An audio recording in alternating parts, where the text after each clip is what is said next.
penguins that we have in here are fed in different areas, and they know this. So firstly, if you look at the penguins on the left-hand side here, these are all the tall penguins, bright yellow cheeks and chest. And our smaller black and white penguins are on the right-hand side. So in the display, there are two types of penguins that we have. On the left, we have our king penguins.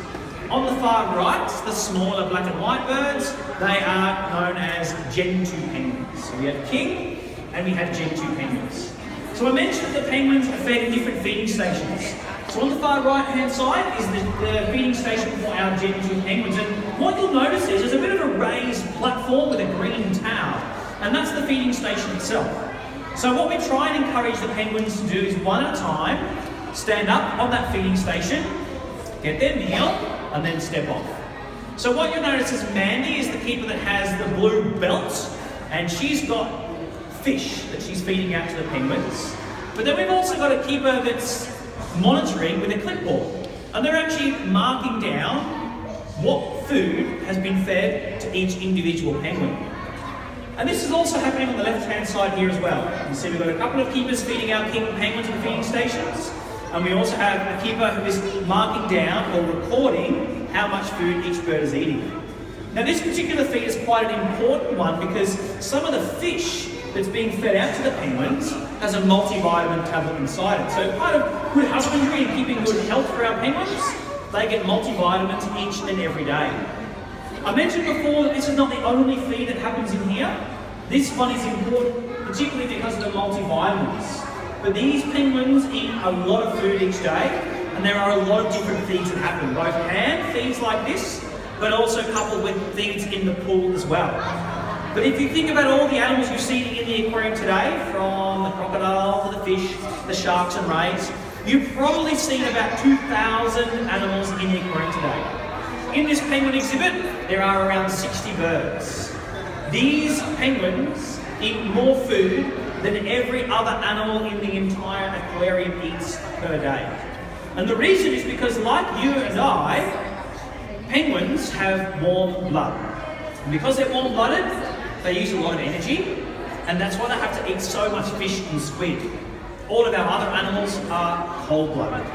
So there's a lot of feeds happening here each day. This feed here is our hand feed, where the keepers are marking down and recording how much food they're getting and ensuring they get a multivitamin tablet. This is one of our most important feeds of the day. Now, if you look through the colony and you're looking at all the penguins and thinking about, okay, if you're a penguin keeper, right? Imagine you're a penguin keeper and you fed a penguin, how are you going to know who you fed? If you look at all of them, their feathers, they all pretty much look the same.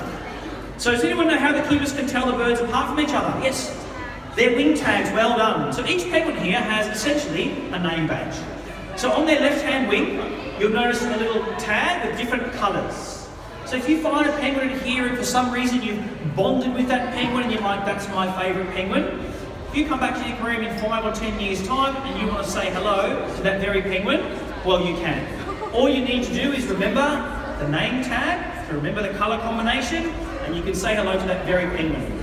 So the penguin keepers know all the wing tags, they know all the names of the birds, and that's how they're communicating it to their recorder that we've got in here as well. Now I mentioned that looking through the colony, the penguin feathers all pretty much look the same. But have a look in our Gen 2 penguin colony. So if you joined us late, the Gen 2s are the penguins on the right. They all have the same coloured feathers, black and white. But the coat of feathers is different for each individual. So you might notice that some of our Gen 2 penguins have a beautiful sheen, a nice, clean, healthy looking coat of feathers. But others look a little puffed out. They look all ruffled.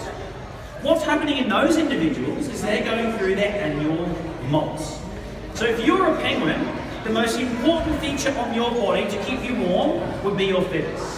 So what you need to do each year is lose old feathers and grow back new feathers. So what these penguins are doing are exactly that, losing old feathers and regrowing their new feathers. And I'll talk more about these birds in a moment. Just a quick side note for anyone here who is in Heather's school class, thank you for joining us, but you're moving on to the next section now. So if you can kindly stand up, and Heather is at the back of the room here, and she'll be leading you out to the far left. So thanks for joining us in Heather's group. Anyone else who's joining us or just arrived, you're welcome to come and fill the spots on the front here. I'll talk just for another couple of minutes and then I'll finish off the talk very soon. So just earlier, so kids, yeah, come to the front and you can grab a seat if you like, guys. As we were saying earlier with our Gen 2 penguins and our molting, one thing you might notice is that some of these